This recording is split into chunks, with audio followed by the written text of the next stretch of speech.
Hello नमस्कार साथियों एवं मेरे प्यारे बच्चों। आपका अपना चैनल बच्चों के साथी अपने गुरुजी पे आप सभी का स्वागत है। आज हम लोग वर्ग 7 विषय गणित अध्याय 7 जिसका नाम है राशियों की तुलना का प्रश्नावली 7.2 का हल करेंगे। तो चलिए सबसे पहले हम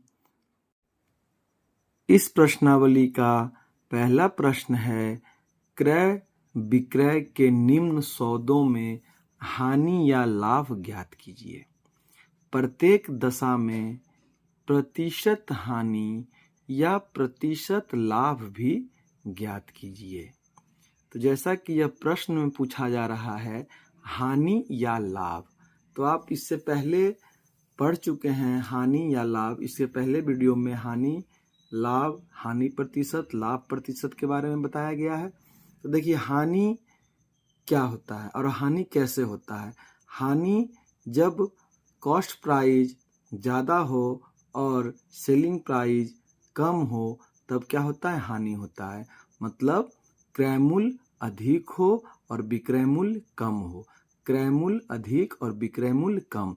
कोई वस्तु को अगर हम 10 रुपया में खरीदते हैं और 8 रुपया में बेच देते हैं तो क्रय मूल्य कितना में खरीदे, क्रय मूल्य मतलब कितना में खरीदे 10 रुपया में, और बेच दिए कितना में हम 8 रुपया में, तो 2 रुपया क्या हुआ, हानि हुआ। तो हानि बराबर क्या होता है, क्रय मूल्य माइनस विक्रय मूल्य। हानि बराबर क्रय मूल्य माइनस विक्रय मूल्य और लाभ बराबर विक्रय मूल्य माइनस क्रय मूल्य।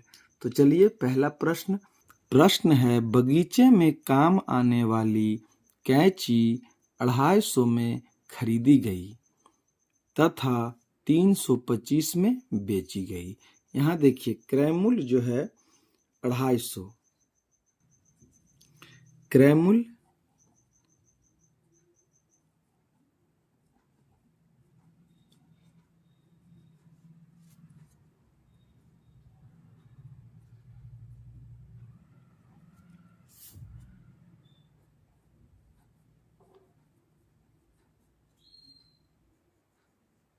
विक्रय मूल्य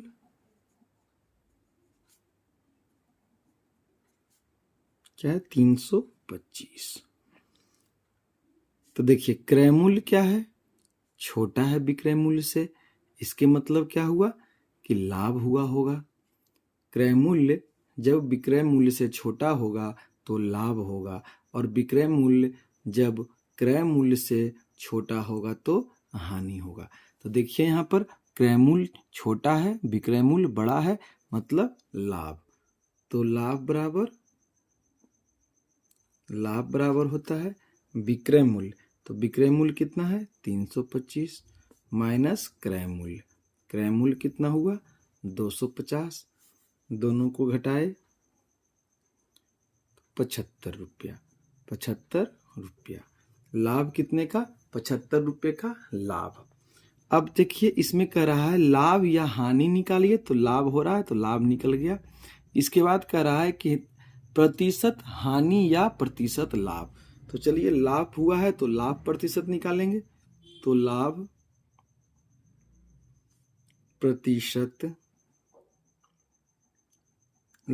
प्रतिशत बराबर फॉर्मूला होता है लाभ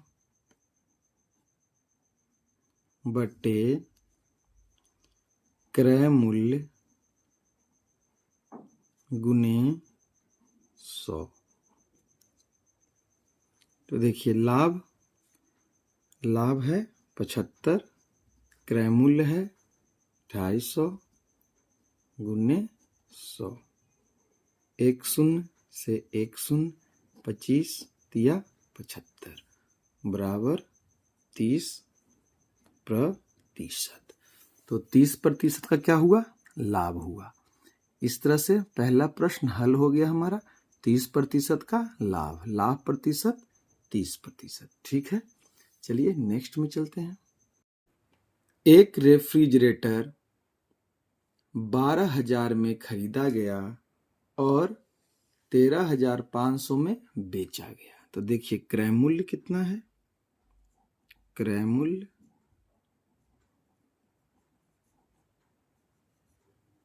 12,000।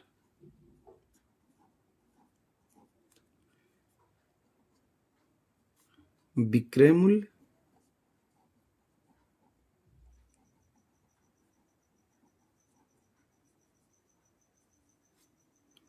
बराबर 13,500। अब देखिए, क्रय मूल्य छोटा है, विक्रय मूल्य बड़ा है, इसका मतलब यहां भी लाभ हो रहा है। तो लाभ बराबर विक्रय मूल्य कितना है 13,500 माइनस क्रय मूल्य बराबर 1,500 रुपया। ठीक है, 1,500 रुपया का लाभ हुआ, लाभ निकल गया तो लाभ प्रतिशत बराबर लाभ बटे क्रय मूल्य गुने 100।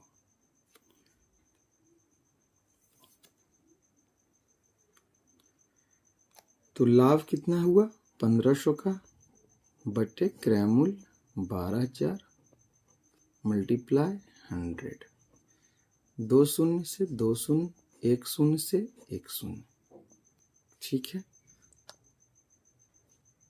इसे 6 दूनी 12, 25 छक 150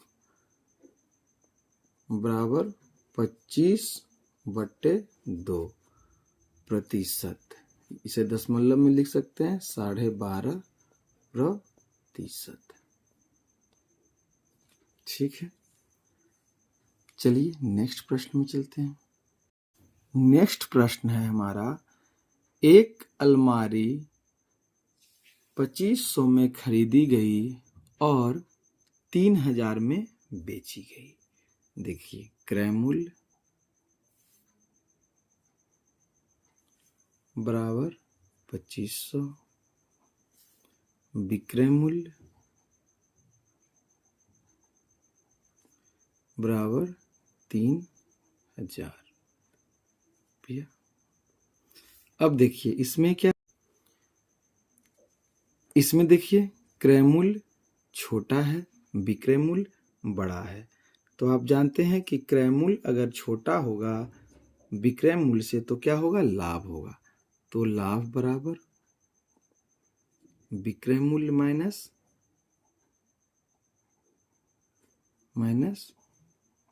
क्रय मूल्य। तो विक्रय मूल्य 3,000 माइनस 2500 बराबर 500 रुपया। लाभ कितने का हुआ 500 रुपये का। तो लाभ हुआ तो लाभ प्रतिशत बराबर 500। क्या हुआ, लाभ बट्टे क्या होता है क्रय मूल्य। क्रय मूल्य कितना है 2500 मल्टीप्लाई 100। 2 शून्य से 2 शून्य, 25 से 20 बार में। तो लाभ प्रतिशत बराबर 20%। लाभ प्रतिशत कितना होगा 20%। ठीक है, नेक्स्ट प्रश्न है, एक स्कर्ट 250 में खरीद कर 150 में बेची गई। 250 में खरीद कर मतलब क्रय मूल्य बराबर 250 रुपया, विक्रय मूल्य बराबर 150 रुपया। अब देखिए, क्रय मूल्य बड़ा है, विक्रय मूल्य छोटा है। क्रय मूल्य बड़ा, विक्रय मूल्य छोटा, मतलब कि हानि हो गया। तो हानि बराबर, तो देखिए इसमें क्या है, क्रय मूल्य बड़ा है, विक्रय मूल्य छोटा है। और जब क्रय मूल्य बड़ा होता है, विक्रय मूल्य छोटा होता है, तो क्या होता है, हानि होता है। तो हानि बराबर क्रय मूल्य माइनस विक्रय मूल्य। क्रय मूल्य माइनस विक्रय मूल्य। तो क्रय मूल्य कितना है 250 50 माइनस 150 बराबर 100 रुपया। अब देखिए हानि हुआ तो हानि प्रतिशत बराबर हानि बटे क्रय मूल्य गुने 100। देखिए हानि कितना हुआ 100 का, क्रय मूल्य कितना था 250 मल्टीप्लाई 100। देखिए 10 से 10, 25 चक 100, 10 चक 40। अब कोई किसी से नहीं कट रहा है तो गुना होगा ऊपर ऊपर, 10 चक 40, नीचे नीचे कुछ नहीं है तो 10 चक 40, 40%। ठीक है। हानि प्रतिशत बराबर हानि बटे क्रय मूल्य गुने 100। तो हानि कितना था 100 का, तो 100 क्रय मूल्य 250 गुने 100। ठीक है, चलिए नेक्स्ट प्रश्न में चलते हैं। नेक्स्ट प्रश्न है हमारा, दिए गए प्रत्येक अनुपात के दोनों पदों को प्रतिशत में बदलिए। तो देखिए प्रतिशत में इसे बदलना है, यह अनुपात में है, रेशियो में है। कहने का मतलब है अगर एक 3 है तो एक 1 है, एक संख्या अगर 3 है तो एक संख्या 1 है। अब दोनों का अनुपात में यह संख्या दिया हुआ है, इसको प्रतिशत में बदलना है। तो देखिए कुल कितना है, दो तरह का संख्या है, एक 3 है एक 1 है। तो कुल योग पहले इसका कुल योग कर लेंगे दोनों का, तो कुल योग बराबर 3 + 1 = 4। दोनों मिलाकर कितना है 4 है। अब देखिए पहला पद का प्रतिशत, इस तरह का जब भी प्रश्न रहे तो पहला पद का प्रतिशत, पहला पद का प्रतिशत देखिए पहला पद क्या है 3 है, कुल पद कितना है 4 है, गुने 100, 4 से 25 बार में यह कितना हो जाएगा 75%। पहला पद 75%। देखिए दूसरा पद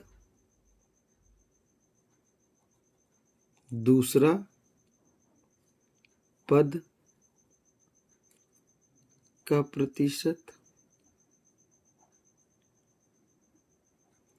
दूसरा पद का प्रतिशत, दूसरा पद कितना है 1, कुल 4 गुने 100, 4 से यह 25 बार में यह कितना हो जाएगा 25%। दूसरा पद का प्रतिशत 25। अब इसी में देखिए दूसरा प्रश्न है हमारा, दूसरा प्रश्न है 2:3:5। अब देखिए कुल कितना है इसमें, कुल योग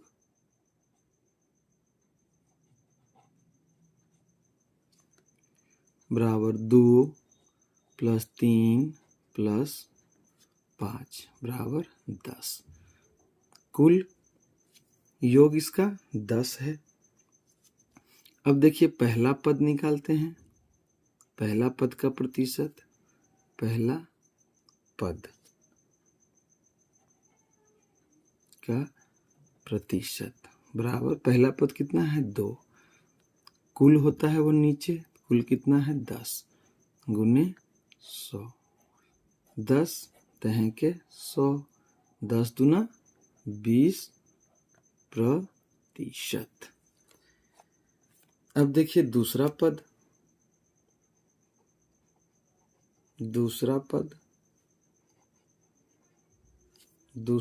का प्रतिशत बराबर दूसरा पद कितना है 3, तो 3 कुल कितना पद था 10, कुल पदों का योग 10, नीचे 10 गुने 100। अब देखिए 10 से 10 बार में भाग लगेगा और 10 × 3 = 30, तो दूसरा पद हो जाएगा 30%। अब देखिए तीसरा पद, तीसरे पद का प्रतिशत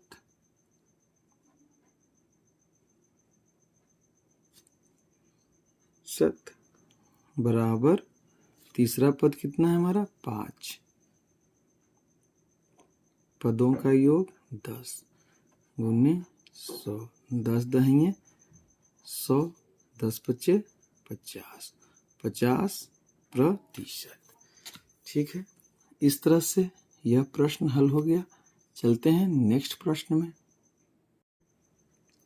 1:4, कहने का मतलब है 1:4 का मतलब है कि कुल में से 1/1 है और 1/4 है, मतलब 2 भागों में इसे बांटा गया है।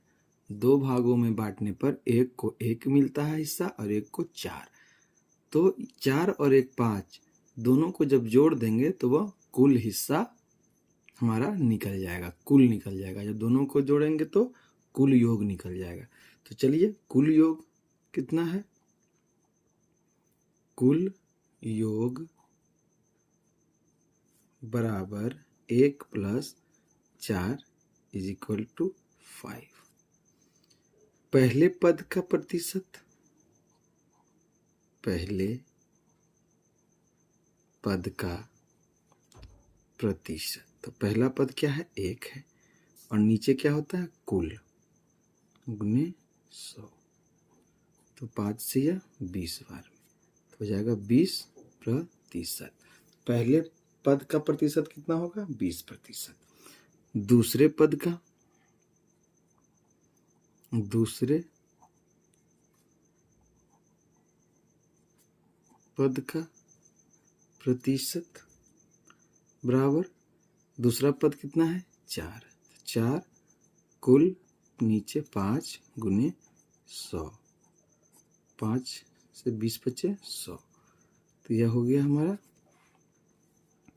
20 × 80, तो 80%। एक प्रश्न और है इसमें, देखिए 1:2:5। देखिए तो पहले क्या करेंगे, तीनों को जोड़ लेंगे, कुल योग बराबर 1 + 2 + 5 बराबर 8। पहले पद का प्रतिशत, पहले पद का प्रतिशत बराबर 1, नीचे हो जाएगा कुल गुने 100, जब इसे हम भागा देंगे तो आएगा 12.5%। ठीक है, चलिए दूसरा पद, दूसरा पद का प्रतिशत बराबर, दूसरा पद कितना है 2, 2 बटे कुल 8 गुने 100, 2 × 8 और 4 से या 25 बार में, दूसरा पद हमारा 25%। तीसरा पद, तीसरा पद का प्रतिशत बराबर, तीसरा पद कितना है 5, 5 बटे कुल गुने 100। देखिए 4 दूनी 8, 4 को या 25, 25 बचे 25 से 125 अब बटा 2, जब इसको हम भाग करेंगे तो 62.5% आएगा। अब देखिए यह जो तीनों पद का प्रतिशत निकाले हैं, जब तीनों को जोड़ेंगे तो यह 100% हो जाएगा। 12.5, 25, 37.5 प्लस 62.5, तीनों मिलाकर 100%। तो कहने का मतलब है कि यह जो तीनों अनुपात में है, तीनों का योग जो होगा वह 100% के बराबर होगा। 8 बराबर 100%। ठीक है, इसलिए 8 बराबर 100%, तो 1 बराबर 12.5, 2 बराबर 25 और 5 बराबर 62.5। इस तरह से आप इसे हल कर सकते हैं। चलिए नेक्स्ट में चलते हैं। अगला प्रश्न है हमारा, एक नगर की जनसंख्या 25,000 से घटकर 24,500 रह गई। घटने का प्रतिशत ज्ञात कीजिए। कोई एक नगर है, एक शहर है जिसकी जनसंख्या 25,000 से घटकर 24,500 रह गई। घटने का प्रतिशत ज्ञात कीजिए। तो चलिए, सबसे पहले हम लोग शहर की मूल जनसंख्या कितनी है, शहर की मूल जनसंख्या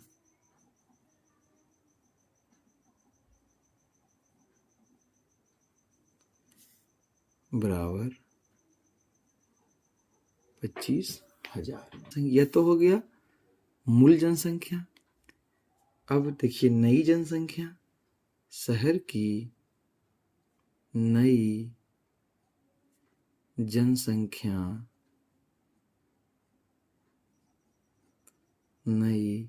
जनसंख्या बराबर 24,500। जनसंख्या में कमी कितना आया,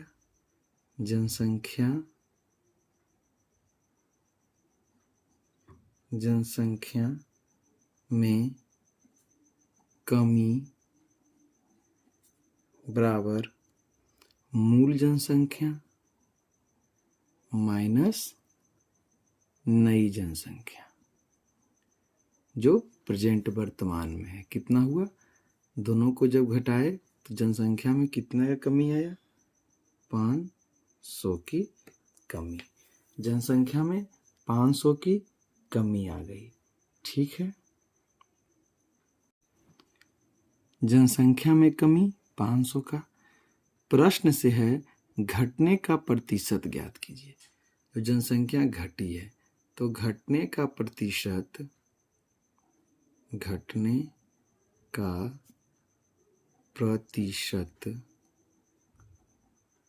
बराबर कमी, फॉर्मूला इसका कमी बटे मूल जनसंख्या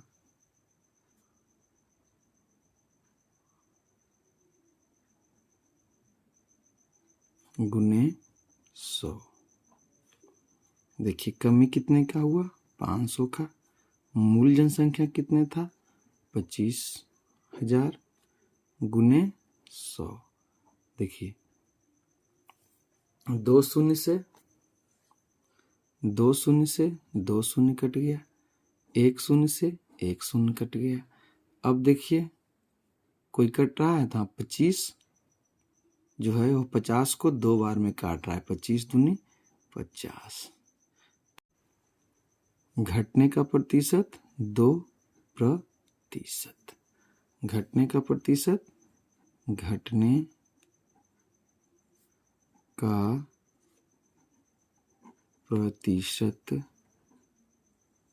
बराबर 2%। घटने का प्रतिशत बराबर 2%। चलिए नेक्स्ट प्रश्न में चलते हैं। यह जो प्रश्न अभी हम लोगों ने हल किया, इसमें कमी का मतलब क्या हुआ, यहाँ हानि। तो ये हानि प्रतिशत वाला फॉर्मूला यहाँ लगेगा। कमी आया मतलब कि कम गया, तो कमी, हानि में क्या करते थे, हानि प्रतिशत में हानि बटे क्रय मूल्य गुने 100। तो यहाँ भी वही है, घटने का प्रतिशत बराबर जो हानि हुआ, जो कमी हुआ वह बटे जो मूल जनसंख्या था गुने 100। ठीक, चलिए नेक्स्ट प्रश्न में चलते हैं। अरुण ने एक कार 3,50,000 में खरीदी। अगले वर्ष उसका मूल्य बढ़कर 3,70,000 हो गया। कार के मूल्य की प्रतिशत वृद्धि ज्ञात कीजिए। यहाँ वृद्धि हुआ है मतलब रेट क्या है, बढ़ गया है। तो जब वृद्धि हुआ तो यहाँ लाभ वाला फॉर्मूला लगाएंगे। तो चलिए सबसे पहले कार की मूल कीमत, कार की मूल कीमत बराबर 3,50,000। कार की मूल्य में वृद्धि के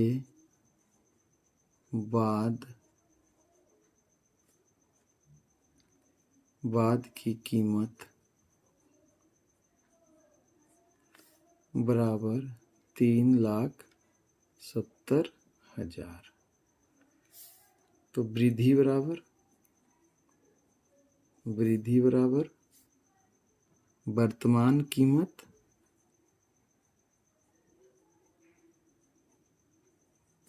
वर्तमान मूल्य माइनस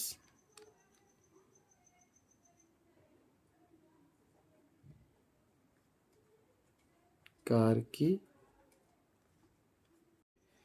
वृद्धि बराबर वर्तमान मूल्य, या तो कहिए कि नई दर वर्तमान मूल्य या कार की नई कीमत माइनस कार की पुरानी कीमत,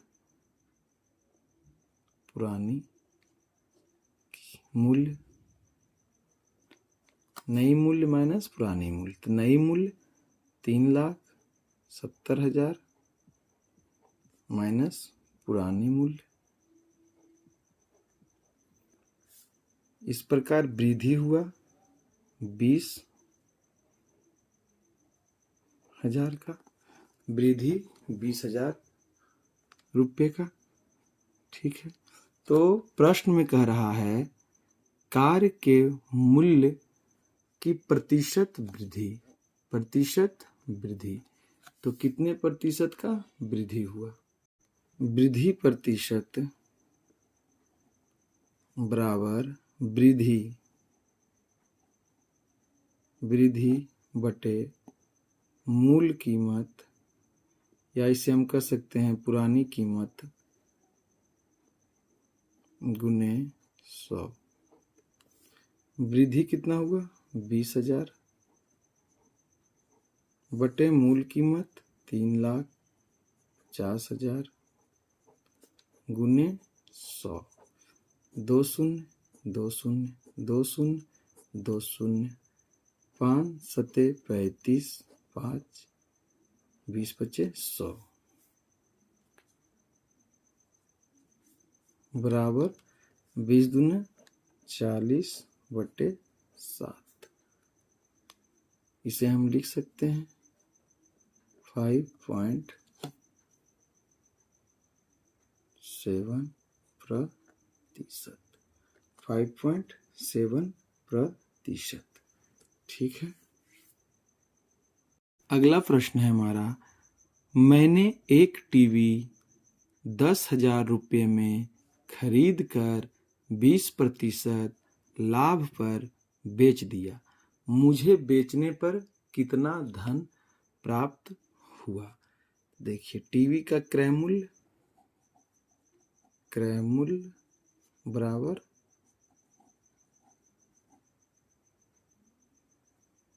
10,000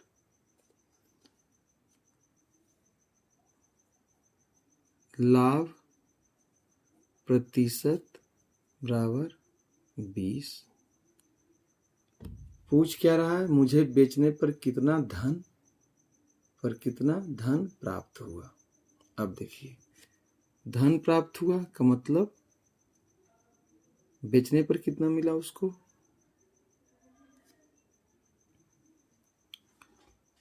क्रय मूल्य, लाभ, प्रतिशत और लाभ कितना हुआ? लाभ बराबर नहीं मालूम है, तो लाभ बराबर, अब देखिए लाभ निकालना है तो लाभ बराबर फॉर्मूला होता है लाभ बराबर लाभ प्रतिशत प्रतिशत गुने क्रय मूल्य बटे 100। ठीक है। अब देखिए लाभ नहीं दिया हुआ है, तो लाभ बराबर लाभ प्रतिशत कितना है 20, क्रय मूल्य कितना है 10,000 बटे 100। 2 शून्य से 2 शून्य कट गया, 20 से 100 को गुना करेंगे तो 2,000। लाभ बराबर 2,000 रुपया, लाभ कितना है 2,000। तो प्रश्न कह रहा है मुझे बेचने पर कितना धन प्राप्त हुआ। देखिए कितना धन प्राप्त हुआ का मतलब हो गया विक्रय मूल्य।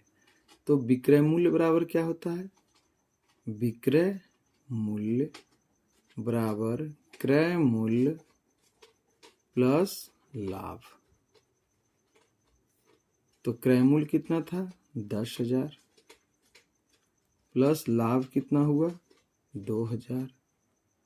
तो 10,000 और 2,000 बराबर कितना हो गया, टोटल 12,000। ठीक है। तो मुझे बेचने पर कितना रुपया मिला 12,000। इसमें 10,000 हमारा क्रय मूल्य था और 2,000 हमारा लाभ था। ठीक है। चलिए नेक्स्ट प्रश्न में चलते हैं। अगला प्रश्न है हमारा, जूही एक वॉशिंग मशीन 13,500 रुपया में बेचने पर जूही एक वॉशिंग मशीन 13,500 रुपया में बेचने पर 20% की हानि उठाती है। उसने वह मशीन कितने में खरीदी थी। ठीक है। वॉशिंग मशीन इतना में बेचने पर, 13,500 में बेचने पर, वॉशिंग मशीन 13,500 रुपया में बेचने पर। तो बेचने पर मतलब हो गया विक्रय मूल्य। तो विक्रय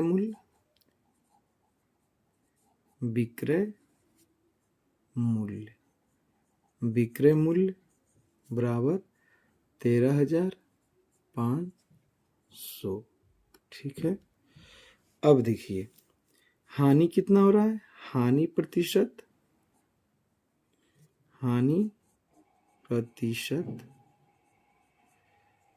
बराबर 20%। तो क्रय मूल्य निकालने के लिए कह रहा है। तो क्रय मूल्य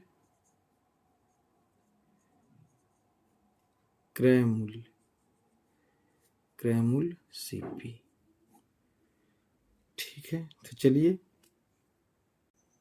इसे हम बहुत सारे तरीकों से बना सकते हैं। तो सबसे पहला तरीका है हमारा हानि मानकर बनाते हैं। हानि बराबर हानि प्रतिशत। पहला तरीका हमारा है इस प्रश्न को हल करने का, हानि बराबर हानि प्रतिशत गुने क्रय मूल्य बटे 100। तो हानि बराबर हानि प्रतिशत कितना हो गया 20 गुने क्रय मूल्य बटे 100। अब देखिए 20 हानि बराबर क्या हुआ, हानि बराबर होता है क्रय मूल्य माइनस विक्रय मूल्य। देखिए क्रय मूल्य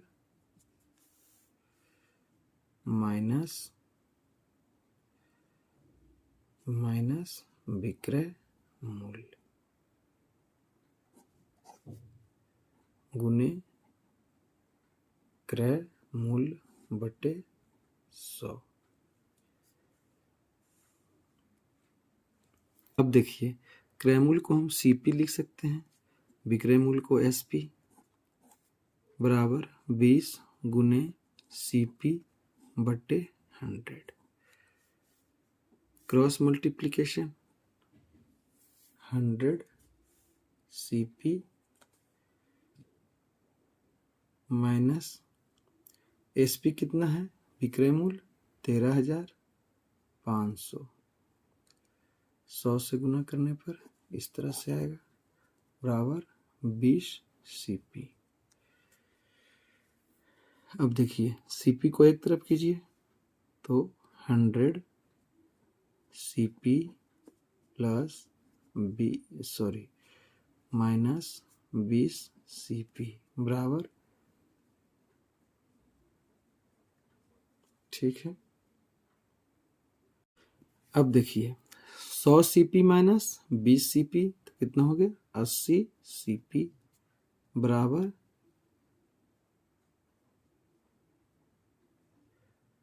इकाई दहाई सैकड़ा हजार 10,000 लाख 10 लाख 13,500। अब देखिए सीपी बराबर 13 लाख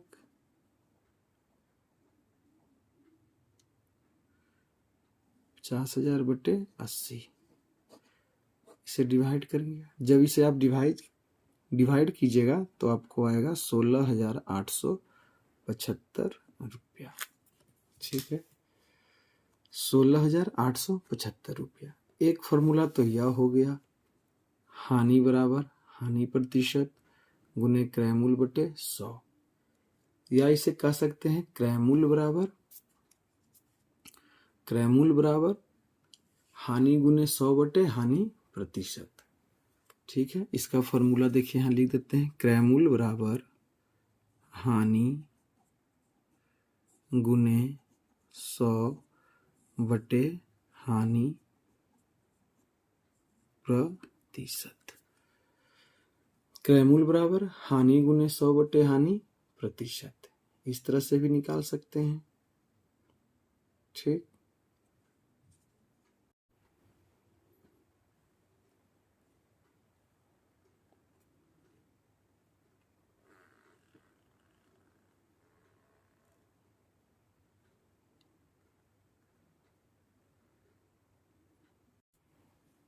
दूसरा तरीका है, चलिए दूसरा तरीका सुनाते हैं।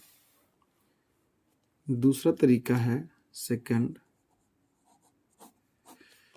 दूसरा फॉर्मूला दूसरा है, कह रहा है 20% की हानि पर 13,500 में बेचा। 13,500 में बेचने पर 20% की हानि होती है। मतलब 20% की हानि मतलब है कि 100 माइनस 20 बराबर 80%।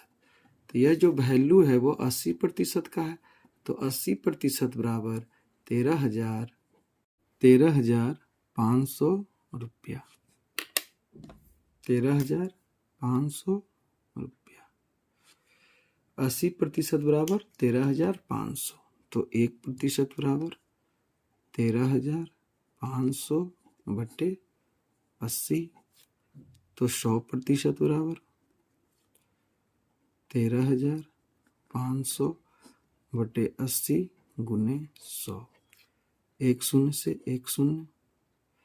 जब इसे हम डिवाइड करेंगे मल्टीप्लाई करके, ऊपर ऊपर गुना नीचे से भाग, तो यह आएगा 16,875 रुपया। इस तरह से भी आप इसे हल कर सकते हैं। 100 माइनस 20 हम इसलिए किए कि कोई भी राशि हो या कुछ भी हो उसका वैल्यू 100% ही होता है, कुल का वैल्यू 100% ही होता है। और यह कह रहा है 20% हानि पर 13,500 में बेचा। 20% हानि कर 13,500 में बेचता है तो 20% की हानि होती है।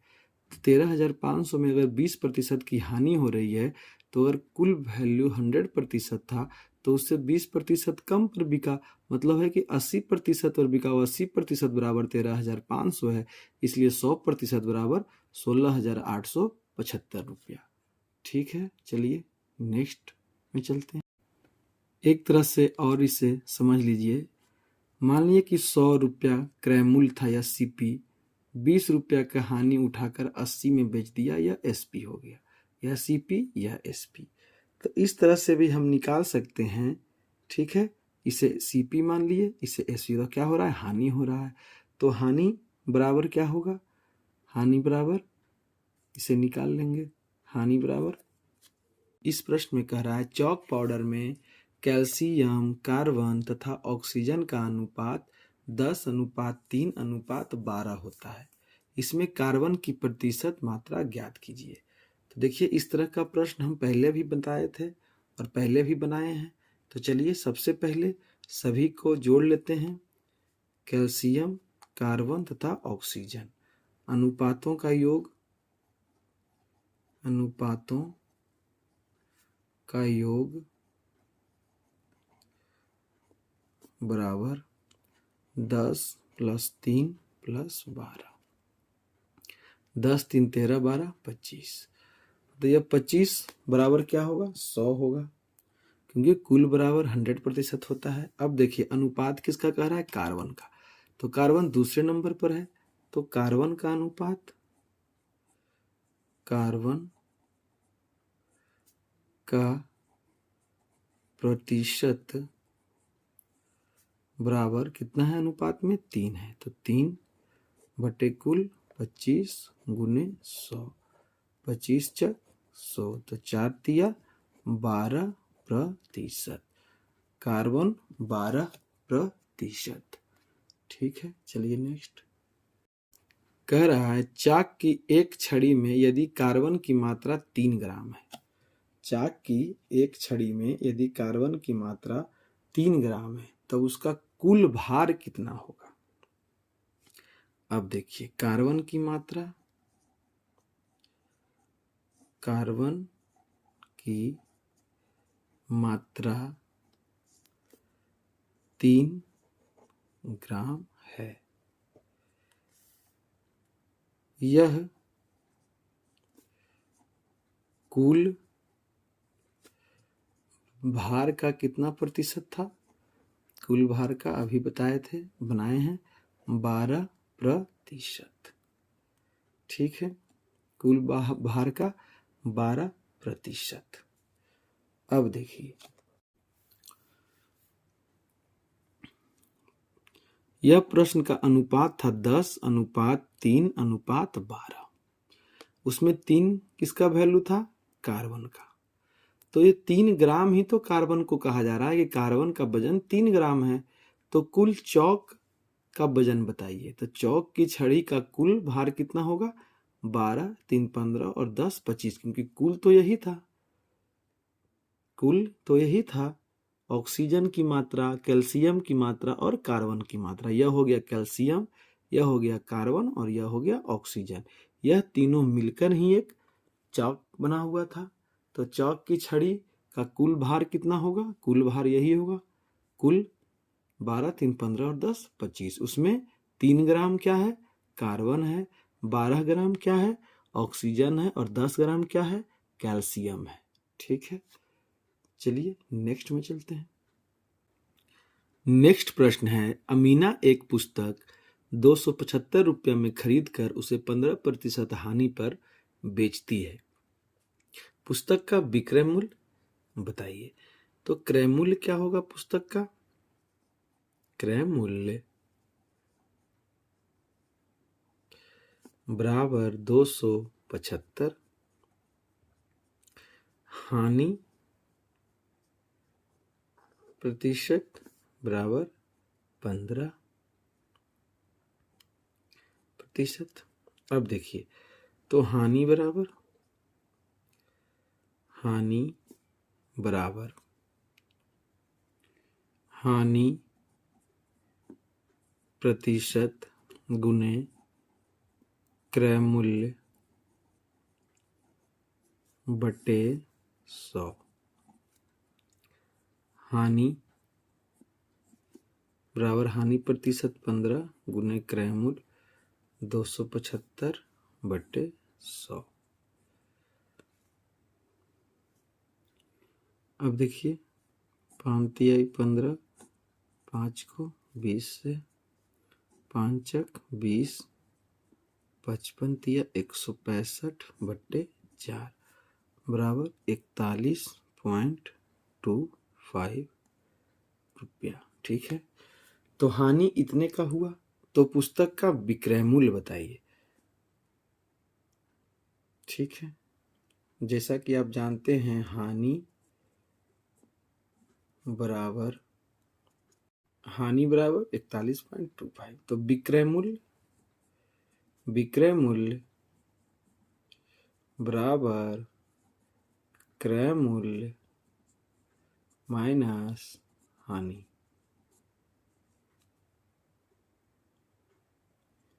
तो क्रय मूल्य 275 माइनस 41.25 इज इक्वल टू 233.75 रुपया। ठीक है, इस प्रकार से यह प्रश्न भी हल हो गया हमारा। आगे चलते हैं नेक्स्ट प्रश्न में। प्रत्येक दशा में 3 वर्ष बाद कितना मिश्रधन देय होगा? मूलधन 1200, दर 12% और समय आपका दिया हुआ है 3 वर्ष। तो चलिए सबसे पहले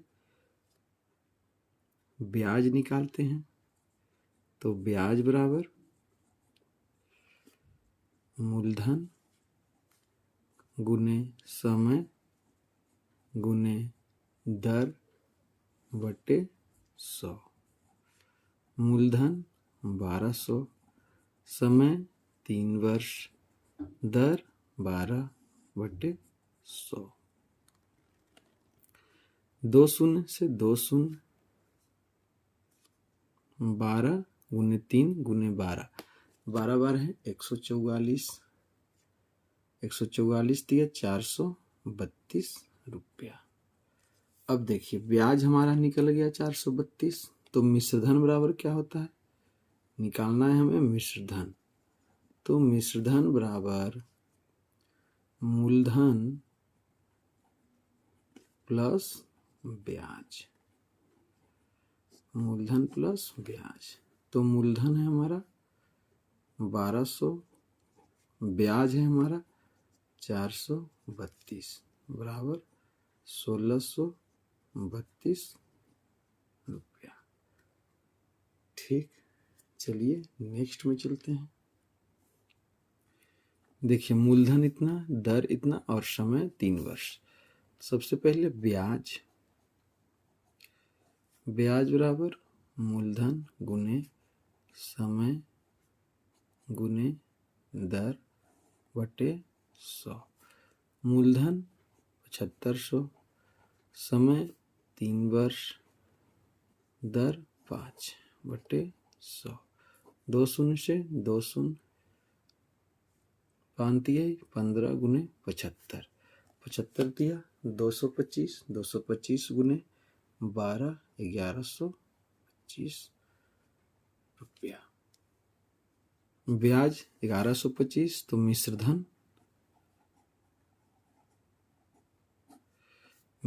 बराबर मूलधन प्लस ब्याज। मूलधन हो गया 7500 प्लस ब्याज 1125, दोनों को जोड़ देंगे तो 8625 रुपया। मिश्रधन 8625 रुपया। चलिए नेक्स्ट प्रश्न में चलते हैं।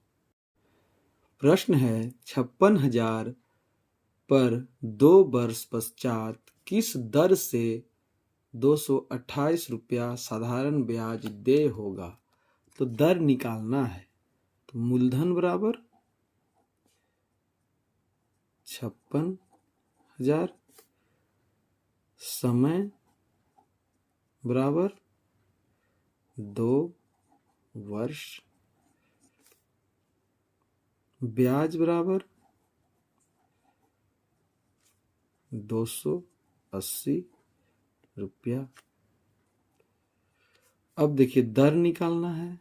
दर बराबर दिया हुआ नहीं है तो दर निकालना है। तो दर का फॉर्मूला क्या होता है? दर बराबर ब्याज गुने 100 बटे मूलधन गुने समय।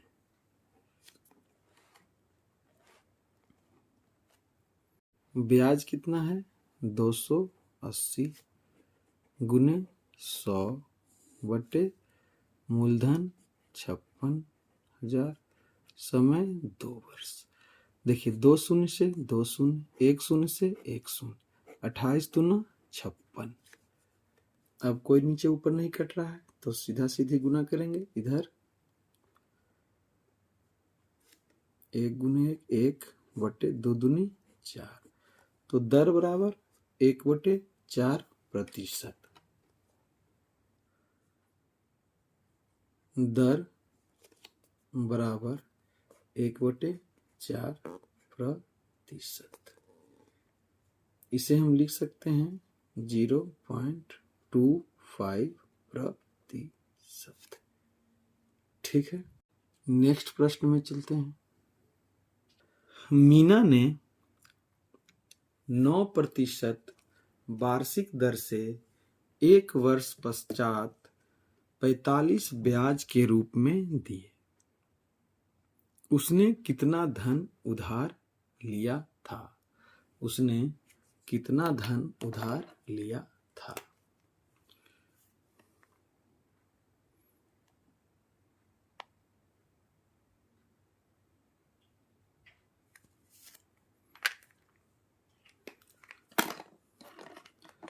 अगला प्रश्न है हमारा, मीना ने 9% वार्षिक दर से 1 वर्ष पश्चात 45 रुपया ब्याज के रूप में दिया। उसने कितना धन उधार लिया था?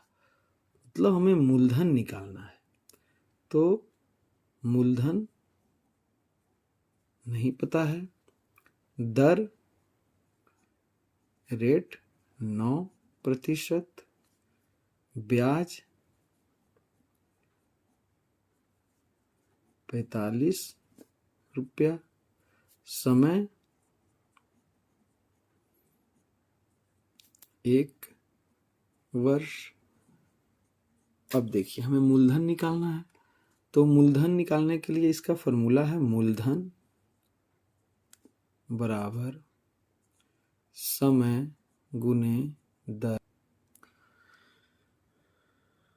मूलधन निकालना है, दर 9%, ब्याज 45 रुपया, समय 1 वर्ष। तो चलिए फॉर्मूला से बनाते हैं इसे। मूलधन बराबर ब्याज गुने 100 बटे समय गुने दर।